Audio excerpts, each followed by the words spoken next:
출애굽기 6장 2절부터 13절까지 말씀입니다.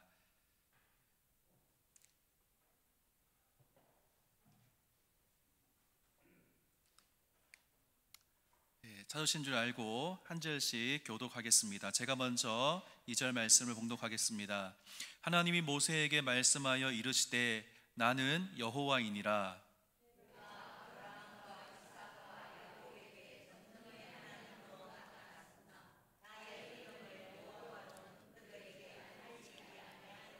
가나안 땅 곧 그들이 거류하는 땅을 그들에게 주기로 그들과 언약하였더니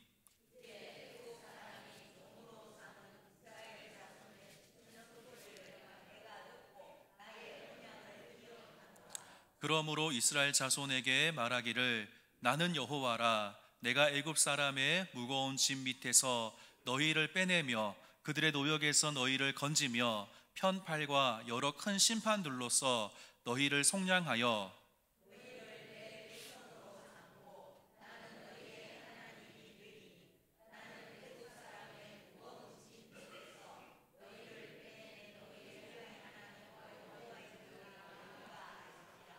내가 아브라함과 이삭과 야곱에게 주기로 맹세한 땅으로 너희를 인도하고 그 땅을 너희에게 주어 기업을 삼게 하리라. 나는 여호와라 하셨다 하라.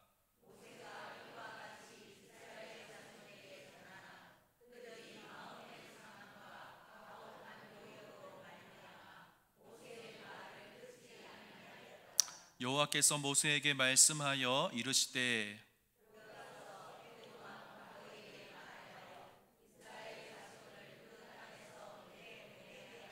모세가 여호와 앞에 아뢰어 이르되 이스라엘 자손도 내 말을 듣지 아니하였거든 바로가 어찌 들으리이까. 나는 입이 둔한 자니이다. 여호와께서 모세와 아론에게 말씀하사 그들로 이스라엘 자손과 애굽 왕 바로에게 명령을 전하고 이스라엘 자손을 애굽 땅에서 인도하여 내게 하시니라. 아멘. 오늘 수요예배를 통하여서 하나님의 크신 은혜를 경험할 수 있기를 주님의 이름으로 축복합니다. 오늘은 마음의 눈을 주님께 돌리라는 제목으로 말씀을 나누려고 합니다. 우리는 예수님을 믿고 난 다음에 세상과 다른 방식으로, 이전에는 세상의 방식으로 살았다면 이제는 다른 방식으로 살아가게 됩니다. 특별히 우리가 하나님과 동행하기 위해서는 하나님을 바라볼 수 있어야 합니다. 제가 참 좋아하는 다윗도 하나님을 바라보았을 때 신앙의 전성기가 찾아왔습니다. 그것처럼 우리도 하나님께 집중하고 하나님을 바라보기 시작했을 때 우리의 신앙의 전성기가 찾아올 수 있다는 것입니다. 그런데 우리가 신앙생활을 하다 보면은 우리가 넘어지기도 하고 실망하기도 하고 낙심이 되어서 하나님을 바라보는 것이 아니라 세상을 바라보기 시작할 때가 있다는 것입니다. 그때 우리는 어떻게 해야 하겠습니까? 오늘 본문 말씀 속에서도 그와 같은 사람과 그와 같은 민족이 등장하는데 바로 모세와 이스라엘 백성이었습니다. 하나님은 꿈이 있었습니다. 하나님 나라를 세우는 꿈이 있으셨습니다. 하나님은 창조 때부터 하나님의 나라를 세우시려고 하셨습니다.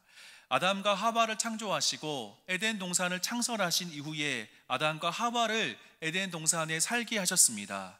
하나님과 동행하며 하나님 말씀을 따라 사는 그러한 나라를 세우기를 원하셨습니다. 그때마다 인간은 하나님 말씀을 어기고 죄를 범하게 되고 하나님은 그들을 심판하시고 또다시 구원하시고 회복하시는 그 일을 여러 번 반복하셨습니다. 그러다가 하나님은 아브라함을 선택하셔서 그를 믿음으로 훈련시키기 시작하셨습니다. 그리고 하나님은 아브라함을 통해서 민족을 세우시고 그 이스라엘 민족을 통해서 그 이스라엘 민족을 가나안에 살게 하시는 꿈을 꾸셨습니다. 그리고 그곳에서 하나님 나라를 이루시고 이스라엘을 제사장 나라로 삼아서 온 세상을 하나님 나라로 세우시려고 하는 꿈을 가지고 계셨습니다. 그 꿈을 위해서 하나님은 모세를 준비시키신 것입니다. 모세와 이스라엘 백성들은 하나님을 온전히 바라보면서 살아갈 때에 하나님께서 그 꿈을 이루어 가신다는 겁니다. 그런데 오늘 본문에서 그것이 좀 잘 되지 않았던 모습을 우리가 보게 됩니다. 우리가 지난주에 살펴본 것처럼 하나님께서 모세를 부르셨습니다. 모세는 40년 전에 애굽의 왕자로 있을 때에 자기 힘으로 이스라엘 백성을 구원해 보려고 했으나 실패했고 도망을 쳐서 미디안이라는 곳에서 양을 치며 살고 있었습니다. 하나님은 모세를 부르셨을 때에 실패로 인해서 모세는 주저합니다. 하지만 하나님은 모세를 여러 번 설득하시고 불러주셔서 하나님의 사람으로 세워주셨습니다. 그리고 난 다음에 모세는 하나님을 의지해서 당당하게 바로 앞에 서서 이스라엘 백성들을 내보내달라고 하는 하나님의 명령을 전하게 됩니다. 하지만 바로는 오히려 이스라엘 백성들에게 더 힘든 노역을 시키고 더 힘든 일들을 시키게 됩니다. 모세는 단번에 성공할 줄 알았지만 실패를 경험하고 난 다음에 그는 낙심하고 실망하고 좌절하고 있는 상황이 되어버렸습니다. 그럴 때 하나님은 다시 한 번 더 낙심한 모세를 부르시고 낙심한 이스라엘을 부르시는 장면이 오늘 말씀 속에 기록되어 있습니다. 오늘 본문 말씀을 통해서 실패하고 낙심하여서 하나님께로부터 눈이 멀어질 때 우리가 어떻게 회복해야 되는지를 살펴보면서 다시 한 번 더 하나님을 바라보며 하나님과 동행함으로 하나님 나라를 세워가며 우리의 신앙의 전성기가 찾아오는 그러한 시간이 될 수 있기를 주님의 이름으로 축복합니다. 첫 번째로 하나님의 이름을 붙들어야 된다라고 말씀하고 있습니다. 하나님의 이름을 우리가 묵상하고 하나님의 이름을 우리가 기억하고 하나님의 이름을 부를 때 우리는 넘어지지 않고 하나님께로 집중할 수 있다라고 말씀합니다. 2절과 3절 말씀을 우리 한 목소리로 같이 읽겠습니다. 2절, 3절입니다. 시작. 하나님이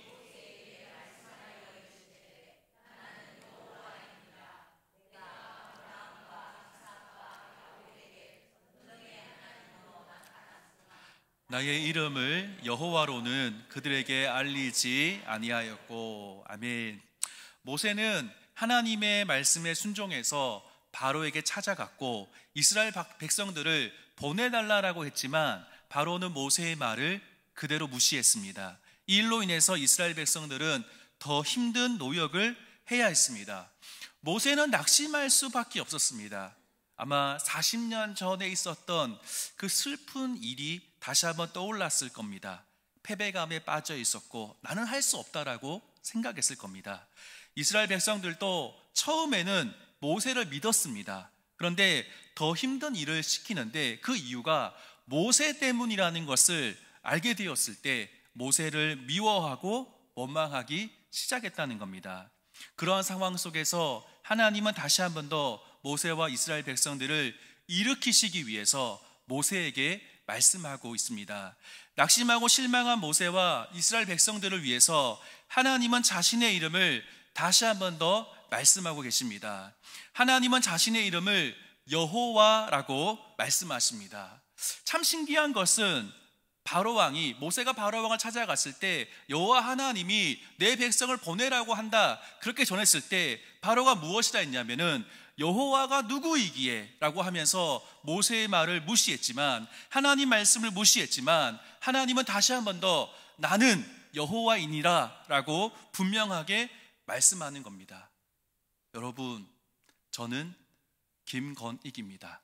이렇게 이야기하면 힘이 없습니다. 저는 그렇게 불릴 수 없는 사람이기 때문입니다. 그런데 아주 유명한 사람이나 능력이 많은 사람이나 아주 굉장한 권위를 가지고 있는 사람이 나 누구누구야 라고 이야기하는 것은 그 말에 권위가 있다는 겁니다. 자신의 이름을 걸고 내가 이것을 하겠다라고 하는 보증이 되는 것과 같다는 것입니다. 하나님은 그런 의미에서 나는 여호와이니라 라고 다시 한 번 더 모세에게 말씀하는 겁니다.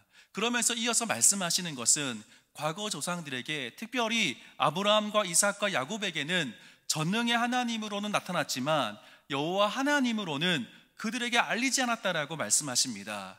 전능의 하나님이라는 단어는 엘샤다이, 우리가 아는 것처럼 엘샤다이라고 하는 겁니다. 산에 거하신 하나님 또는 전능의 하나님이란 뜻으로 하나님의 권능과 힘을 강조하고 있습니다. 그러면서 오늘 3절 말씀 보면은 어떤 말씀이냐면 여호와 하나님으로는 족장들에게 그들에게 알리지 않았다라고 합니다. 그들은 여호와의 알리지 않았다라고 이야기합니다. 하지만 사실은 예전부터 여호와 하나님이라는 호칭은 우리가 부르고 있었던 것을 볼 수 있습니다. 아브라함이 예전에 제단을 쌓습니다. 그리고 난 다음에 여호와의 이름을 불렀다라고 말씀합니다. 그리고 이삭과 야곱도 여호와의 이름을 불렀다라고 하는 분명한 기록이 있습니다. 그렇다면 전능하신 하나님이 모세에게 나의 이름을 여호와로는 그들에게 알리지 아니하였고, 이 말의 의미는 무엇이겠습니까? 여기에 대한 해답이 4절과 5절 말씀에 기록되어 있는데 4절과 5절 말씀을 다시 한 번 더 같이 읽겠습니다. 시작. 가나안 땅 곧 그들이 거류하는 땅을 그들에게 주기로 그들과 언약하였더니 이제 애굽 사람이 종으로 삼은 이스라엘 자손의 신음소리를 내가 듣고 나의 언약을 기억하노라. 아멘. 4절 말씀에서 나오는 말씀은 언약에 대한 말씀입니다. 여호와로는 언약과 관계 있는 의미입니다. 그러니까 언약 관계로 하나님의 백성과 맺어진 것을 강조하는 신의 하나님의 이름입니다. 족장들은 하나님의 이름으로 여호와는 알았지만 그 의미를 알지 못했다라고 하는 의미입니다. 이제는 여호와 하나님께서 약속하신 언약을 이루시는데 그 이루심으로 말미암아 이스라엘은 그 언약이 내포하고 있는 의미까지를 깨닫게 된다는 겁니다. 여호와 하나님은 자신이 말씀하신 것을 선조들은 경험하지 못했습니다. 약속은 했지만 그 약속이 이루어지는 것은 경험하지 못했습니다. 그런데 하나님은 그 약속을 신실하게 이루심으로써 후손들이 알 수 있도록 자신을 나타낸다라고 말씀하는 겁니다. 여호와께서 족장들과 언약을 맺은 사실을 언급함으로써 애굽 사람들이 계속해서 이스라엘 백성들을 노예로 묶어두는 것이 불가능하다는 것을 분명하게 나타내는 것입니다. 여호와께서는 한번 언약을 하시면 그것을 반드시 성취하시는 하나님인 것을 말씀하는 겁니다. 하나님은 한번 실패했다고 낙심하고 좌절한 모세를 향해서 다시금 나는 여호와이니라 라고 말씀하심으로 그 언약을 이루시는 것을 분명하게 하시는 겁니다. 여호와 하나님은 언약하시고 그 언약을 반드시 이루시는 분이기 때문에 하나님을 믿으라 라고 말씀하시는 겁니다. 예전에 제가 제 교육 전도사로 처음 섬겼을 때 아주 힘들고 어려운 시절이 있었습니다. 제가 신대원에 들어가면서 교회 사역을 시작했습니다. 저는 큰 착각을 하고 있었는데 제가 사역을 하면 하나님께서 도와주셔서 하나님 역사가 많이 일어나고 제가 맡은 부서에 놀라운 부흥이 임할 줄 알았습니다. 그런데 실제로 사역을 해보니까 쉽지 않다는 것을 바로 발견하게 되었습니다. 뭔가 실패하는 느낌이 들기 시작했습니다. 그런데 오늘 말씀과 뒤이어지는 말씀을 살펴봤을 때 정말 실패감 때문에 내가 어떻게 해야 되나 그런 고민이 들고 있을 때 오늘 이 말씀을 읽기 시작했을 때 큰 위로가 되는 것을 경험했습니다. 모세는 바로 앞에서 우리가 살펴보게 되면은 참 많이 실패하는 것을 보게 됩니다. 자신의 실패로 인해서 백성들은 더 힘든 노역을 해야 했습니다. 백성들은 원망했지만 모세는 또다시 바로에게 가야 됐고 또다시 바로에게 가야 했다는 겁니다. 10가지 재앙이 내릴 때 우리는 10번째 재앙까지 가야 바로가 진정으로 항복한다는 것을 우리는 알고 있습니다. 하지만 모세는 몇 번의 재앙이 있을지 알지 못했다는 겁니다. 그러니까 이번 재앙을 내릴 때 하나님께서 분명히 말씀하시기를 바로에게 가라고 하셨는데 바로에 갈 때 어떤 마음이었겠습니까? 하나님께서 이번에는 이번 재앙을 통해서 바로 왕이 우리를 보내줄까라고 하는 기대감을 가지고 아마 갔을 겁니다. 그런데 가서 재앙을 내렸는데 근데 바로가 이상한 말을 이야기하지만 결국에는 실패하는 겁니다. 그 다음에 또 다시 바로 앞에 서야 되고 또 실패하고 보내줄 것 같으면서도 보내주지 않고 보내줄 것 같으면서도 보내주지 않는 것을 여러 번 반복하는 것을 보게 되었습니다. 그런데도 모세가 낙심하지 않고 계속해서 바로 앞에 서서 하나님 말씀을 대언할 수 있었던 것이 무엇일까 묵상하기 시작했을 때 그때 주셨던 말씀이 오늘 말씀이었습니다. 나는 여호와이니라.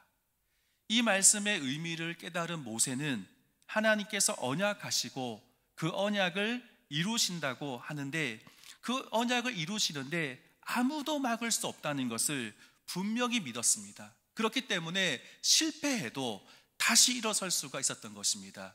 여호와 하나님이시기 때문에 하나님께서 그 약속을 반드시 이루실 거기 때문에 내가 지금 이번에 실패한다 할지라도 다음에 또 찾아갈 수 있는 거고 또 실패한다 할지라도 또 찾아갈 수가 있는 것입니다. 그렇기 때문에 그는 흔들리지 아니하고 10번의 재앙이 있는 동안에 9번의 실패를 경험하면서도 그는 또다시 일어서서 바로왕 앞에 설 수 있었던 모습을 우리는 확인할 수가 있는 것입니다. 살아가는 성도님들, 하나님은 우리와도 언약하신 하나님이십니다. 하나님은 우리를 하나님의 자녀로 삼아주셨습니다. 우리의 하나님은 여호와 하나님이십니다. 세상이 우리를 힘들게 하고 우리를 넘어뜨리려고 해도 여호와 하나님이 언약을 신실하게 이루시기 때문에 우리는 이겨낼 수 있는 것입니다. 아무리 힘든 일이 있어도 우리는 이겨낼 수 있는 이유가 하나님이 여호와 하나님이시기 때문입니다.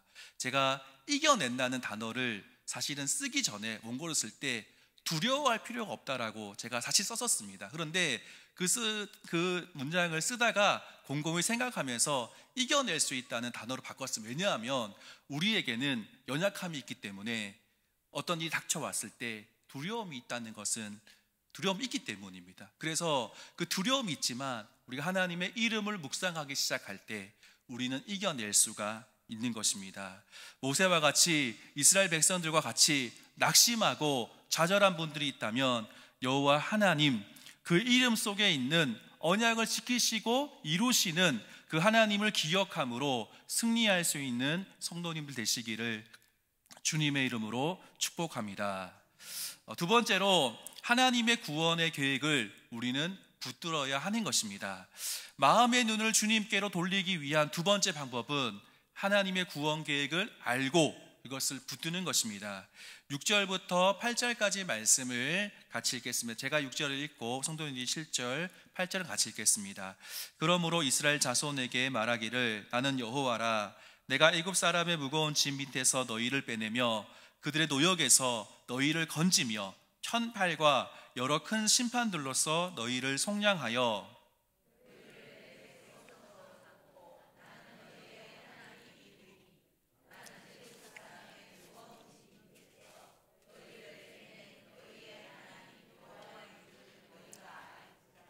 내가 아브라함과 이삭과 야곱에게 주기로 맹세한 땅으로 너희를 인도하고 그 땅을 너희에게 주어 기업을 삼게 하리라.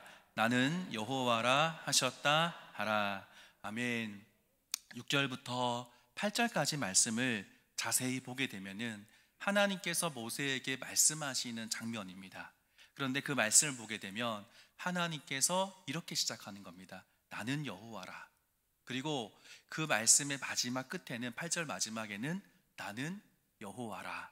그러한 말씀을 하고 있습니다. 그러니까 처음에 나는 여호와라, 마지막에 나는 여호와라. 똑같은 단어를 쓰고 있습니다. 그리고 그 속에는 내가 무엇을 할 것이다 라는 것이 7번이나 반복되어 있는 것을 우리가 보게 됩니다. 그러니까 나는 여호와인데 내가 이것을 할 것이다 라고 말씀합니다. 그 7가지 살펴보게 되면은 첫 번째는 내가 애굽 사람의 무거운 짐 밑에서 너희를 빼내며 라고 말씀하고 있습니다. 하나님은 이제 가나안 땅으로 보내신다는 하나님 약속을 이루실 것이다 라고 말씀하는 겁니다. 하나님은 이스라엘 백성들의 고역으로부터 이끌어내실 것이다 라고 선포합니다. 그런데 그 일을 누가 하냐면 하나님께서 하신다는 겁니다. 내가 그 일을 하겠다는 겁니다. 두 번째는 우리가 생략되어 있지만 내가라는 단어가 생략되어 있습니다. 그 노역에서 너희를 건지며, 여기서 건진다는 의미는 대적이나 어려움에서 구원하신다라고 하는 의미입니다. 즉 하나님은 그들을 구원해 내시는데 구원의 주체가 누구냐면 이스라엘 백성이나 모세가 아니라 하나님이라고 분명하게 말씀하고 있는 것입니다. 세 번째는 편팔과 큰 재앙으로 너희를 속량한다라고 말씀합니다. 속량은 값으로 사서 자유롭게 한다는 의미입니다. 이 용어는 구약에서 친족이 잘못한 것을 교정하거나 경제적 고난에 빠질 경우에 구원해 줘야 되는 그런 의무를 지칭하는 말입니다. 이제 하나님이 어려움에 빠진 이스라엘 백성들을 구원하는 속량자가 되실 것이라고 말씀하는 겁니다. 속량자가 누구냐 하면 이스라엘 백성이 아니라 모세가 아니라 하나님께서 하시겠다라고 말씀하는 겁니다. 그리고 네 번째로 너희를 내 백성으로 삼고라고 말씀합니다. 이스라엘은 하나님의 자녀가 되는 겁니다. 하나님의 특별한 배려와 은총의 대상이 되는 것이다라고 말씀합니다. 이제까지는 바로의 종으로 살았다면 이제는 하나님의 백성으로 살아가게 한다는 겁니다. 하나님 백성으로 살아가게 하시는 그 주체가 누구냐면 하나님이시다라고 말씀하는 겁니다. 다섯 번째는 나는 너희의 하나님이 되리니 라고 말씀합니다. 하나님이 이스라엘의 하나님이 되신다면 그 누구도 두려워할 필요가 없는 것입니다. 여섯 번째로 내가 아브라함과 이삭과 야곱에게 주기로 맹세한 땅으로 너희를 인도하고 라고 말씀하고 있습니다. 여호와께서는 이스라엘을 얽매인 땅으로부터 인도해 주시고 조상들에게 맹세한 땅으로 인도하여 드리신다는 겁니다. 이 일을 누가 하신다라고 말씀하냐면 하나님께서 하신다라고 말씀하는 겁니다. 일곱 번째로 내가 그 땅을 너희에게 주어 기업을 삼게 하리라. 이것은 최종적인 목표입니다. 하나님은 이스라엘에게 그 조상들과 약속하신 것을 다 이루시겠다라고 말씀하는 겁니다. 그 일을 누가 하신다라고 말씀하냐면 하나님께서 하신다라고 말씀하는 겁니다. 하나님은 이스라엘 백성들을 향한 계획을 말씀하시는데 나는 여호와인데 내가 7번이나 반복하면서 계속해서 그 일을 친히 이루시겠다라고 말씀하시는 것입니다. 개역개정 성경에는 내가라는 단어가 많이 생략되어 있지만 내가 친히 이루시는 것을 7번이나 반복하면서 모세에게 하나님의 계획을 알려주시는 것입니다. 7이라는 숫자는 완전수입니다.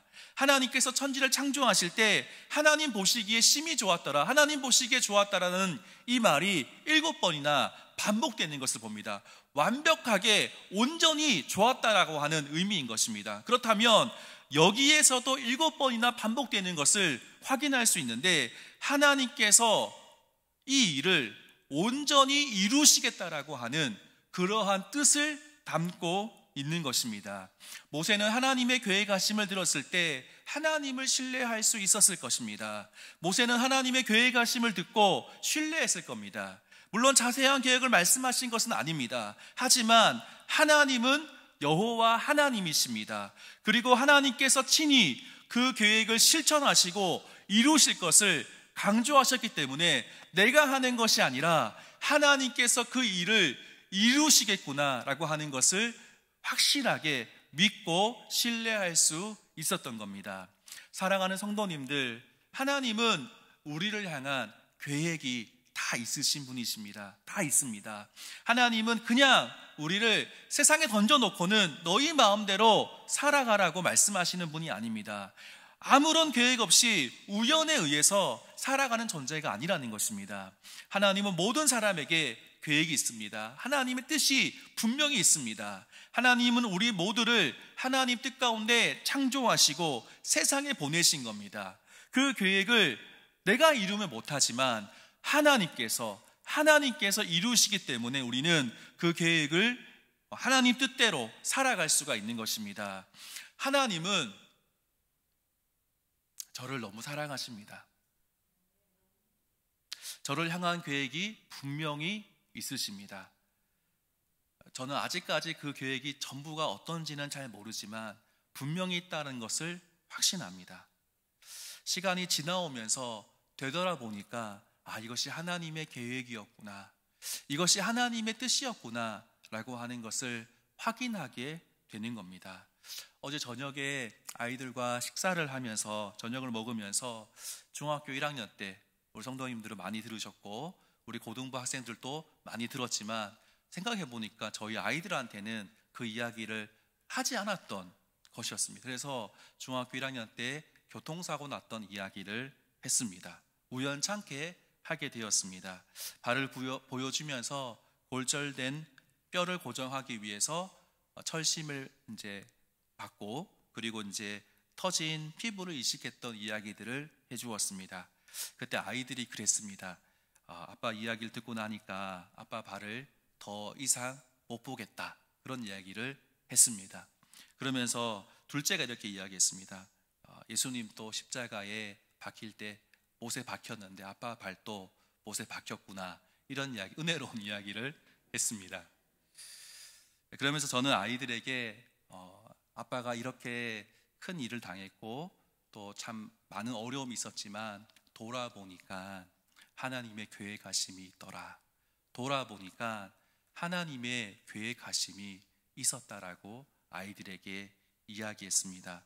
이 사고를 통해서 하나님을 깊이 만나게 되었고 큰 변화가 있었고, 그리고 아빠가 목사가 될 수 있었던 이유가 이 사고 때문이었다, 아마 이 사고 때문이었을 것이다 라고 아이들과 이야기를 어젯밤에 나누었습니다. 하나님은 우리를 향한 계획이 다 있으십니다. 하나님은 우리를 사랑하시고 우리를 붙들고 계시고 우리를 향한 계획이 다 있으십니다. 하나님의 계획하심을 믿고 순종할 수 있기를 주님의 이름으로 축복합니다. 너무 힘들어서 쓰러지고 싶을 때에도 하나님의 계획하심을 믿고 끝까지 견디며 이겨낼 수 있기를 주님의 이름으로 축복합니다.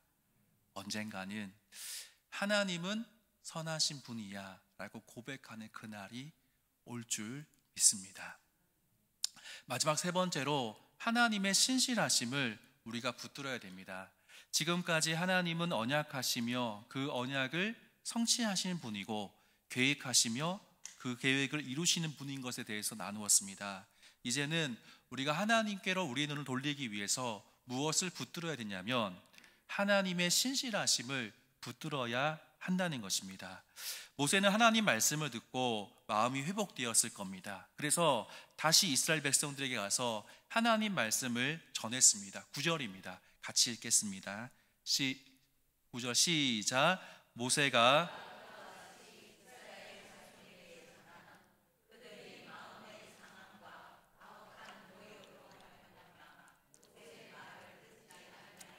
아멘. 모세는 하나님 말씀을 이스라엘 백성들에게 전했습니다. 그러나 이스라엘 백성들은 마음이 상하고 가혹한 노역으로 말미암아서 아무도 모세의 말을 믿지 않았습니다. 모세는 다시 낙심이 되었을 겁니다. 모세의 마음에 하나님 다시 하실 거면 백성들 마음을 좀 돌려놓으셔야 될 거 아닙니까? 라는 생각이 들었을지도 모릅니다. 그때 하나님은 다시 모세에게 말씀하시는데 11절 말씀입니다. 같이 읽겠습니다. 시작. 들어가서 애굽 왕 바로에게 말하여 이스라엘 자손을 그 땅에서 내보내게 하라. 아멘. 하나님은 모세에게 다시 애굽 왕 바로에게 들어가서 이스라엘 자손을 그 땅에서 내보내게 하라고 명령을 전하게 합니다. 이때 모세는 12절 말씀에 나오는 것처럼 이스라엘 자손들도 내 말을 듣지 않는데 바로가 어찌 듣겠습니까? 라고 하나님께 반문합니다. 그러면서 나는 입이 둔해서 말을 잘하지 못해서 그렇게 할 수 없다라고 낙심하는 모습을 봅니다. 이때 하나님은 모세의 변명에 아무런 대꾸도 하지 않으시고 13절에서 이렇게 말씀하는데 같이 읽겠습니다. 시작.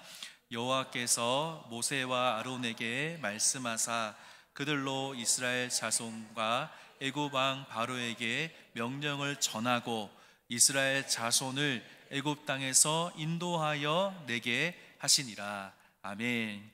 모세는 분명히 이스라엘 자손도 내 말을 듣지 않는데 바로가 어찌 내 말을 듣겠습니까? 라고 반문했지만 하나님은 모세의 질문에 대해서 아무런 응답도 하지 않으셨습니다. 그러면서 11절 말씀에서 말씀하신 것을 다시 한 번 더 반복하면서 바로에게 가라고 말씀하셨습니다. 이 부분을 묵상하면서 이런 생각이 들었습니다. 하나님께서 너무 강압적인 것은 아닌가? 왜 모세의 말을 듣지 않으실까?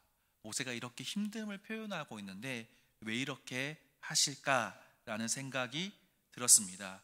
하나님은 대화가 되지 않는 분은 아니신데 왜 이렇게 하셨을까? 매우 하나님은 답답한 분이 아닌데 왜 이렇게 답답하게 표현하고 있을까라고 곰곰이 묵상해 보았습니다. 그러면서 여러 주석책들을 찾아보면서 답을 찾았습니다. 하나님 모세에게 강압적으로 강요하신 것이 아니었습니다. 하나님은 문제를 정확하게 진단하고 앞으로 나아갈 동기와 힘을 그에게 부여하신 것입니다. 어떻게 보면 이것은 위로의 말씀입니다. 하나님은 하나님 백성을 통해서 하나님 나라의 비전을 성취하시려는 하나님의 궁극적인 목적을 위해서 무엇보다도 이스라엘 백성들이 애굽 땅에서 나오는 것이 너무나 긴급한 그런 구원의 시작점이었기 때문에 하나님은 포기하지 않고 그것을 말씀하시는 겁니다. 이것을 모세에게 일깨우시는 하나님의 모습은 강압적인 것이 아니라 어떻게 보면 하나님의 진정한 위로라고 하는 것입니다. 그로 인해서 다시금 모세를 일으켜 주시는 분이십니다. 이런 모습을 통해서 우리는 하나님의 신실하신 모습을 볼 수가 있습니다. 저는 아이들과 함께 있으면서 좋은 아빠가 되고 싶습니다. 그래서 놀아주기도 하고 그렇게 하는데 아이들에게 공부를 지금 잘 가르쳐야 되는 시기입니다. 그래서 더 교육을 잘하기 위해서 아이들과 공부를 해야 됩니다. 때로는 제가 영어를 봐주기도 하고 수학을 봐주기도 합니다. 그런데 엄마만 없으면 아이들이 저를 설득하기 시작합니다. 야구를 너무 보고 싶다. 야구를 보면 더 열심히 공부할 수 있다. 이렇게 설득합니다. 그리고 야구가 끝나고 나면 집이 좁은데 좁은 집에서 야구를 하자고 유혹합니다. 야구를 하고 나면 더 공부를 잘할 수 있을 것이다 라고 저를 설득하기 시작합니다. 그럼 저는 단호하게 아니야 라고 이야기해야 되는데 설득되어지는 저의 모습을 볼 수가 있습니다. 그런데 엄마는 다릅니다. 엄마는 절대 설득되지 않습니다. 아내는 정말 절대 설득되지 않습니다. 정말 단호합니다. 어떠한 경우에도 공부를 다 끝내야 잠을 잘 수가 있습니다. 공부를 다 끝내야지만 밤 12시가 돼도 공부를 끝내지 않으면 재우지 않습니다. 교육 철학이 분명합니다. 아이들은 절대로 엄마가 설득되지 않는다는 것을 알고 있습니다. 그렇기 때문에 막 울며 불며 때를 쓰지 않습니다. 그 시간에 차라리 공부를 빨리 끝내는 것이 더 현명한 방법이라는 것을 아이들이 체험적으로 알고 있습니다. 엄마의 의지가 대단하기 때문입니다. 엄마는 변함없이 신실하기 때문입니다. 하나님은 오늘 본문 말씀에서도 그 의지가 얼마나 대단한지 보여주는 겁니다. 하나님, 내 말을 이스라엘 백성도 안 듣는데 어떻게 바로에게 가겠습니까? 내 말이 이스라엘 백성들에게도 먹히지 않는데 바로 왕이 어떻게 내 말을 듣겠습니까? 라고 하는 그 물음 앞에도 대꾸하지 않으시고 바로에게 다시 가라라고 말씀하신 분이 하나님이십니다. 하나님은 정말 신실하신 분이십니다. 하나님은 언약을 세우시고 그 언약을 이루십니다. 절대 타협함이 없습니다. 그렇기 때문에 우리는 하나님의 신실하심을 믿고 순종하면 되는 것입니다. 그 길이 가장 안전한 길이라는 겁니다. 하나님의 신실하심을 믿고 순종할 수 있는 성도님들 되시기를 주님의 이름으로 축복합니다. 말씀을 마무리하겠습니다. 하나님은 꿈이 있으십니다. 이스라엘 백성을 인도하여 가나안 땅에 살게 하시는 것이 하나님의 꿈입니다. 그 일로 인해서 하나님은 하나님의 나라를 이루기를 원하셨습니다. 그 일을 위해서 모세를 부르셨습니다. 오늘 본문 말씀에서 낙심되어 있는 모세와 이스라엘 백성들을 하나님은 다시 일으켜 주십니다. 마음의 눈을 주님께로 돌이키고 계시는 것입니다. 언약을 세우시고 이루시는 여호와 하나님을 붙들 수 있길 소망합니다. 하나님의 구원 계획을 붙들 수 있기를 소망합니다. 하나님의 신실하심을 붙들 수 있는 성도님 되시길 소망합니다. 사랑하는 성도님들도 이와 같이 하나님을 바라보며 하나님께서 이루시는, 우리가 정말로 우리의 마음의 눈을 주님께로 고정하고 주님께로 돌이키고 하나님께서 우리의 삶 가운데, 우리 교회 가운데 하나님의 역사가 나타나기를 소망하며 기도하시는 남부교회 성도님들 되시기를 주님의 이름으로 축복합니다. 기도하겠습니다. 하나님 아버지, 감사합니다. 우리를 너무너무 사랑하시는 하나님, 다시금 우리를 일으키시고 하나님의 역사를 이루어 가시는 하나님, 오늘 또 우리에게 은혜를 베풀어 주셔서 감사합니다. 하나님의 꿈을 우리가 함께 꾸게 하시고 하나님의 기쁨이 되게 하시고 하나님께서 원하시는 그 삶을 살아갈 수 있는 우리의 모습이 될 수 있도록 도와주시옵소서. 그러기 위해서 우리의 시선이, 우리의 마음의 눈이 하나님께로 고정되어 있게 하시고 하나님을 붙들 수 있는 저희들 될 수 있도록 도와주시옵소서. 감사합니다. 예수님의 이름으로 기도드리옵나이다. 아멘.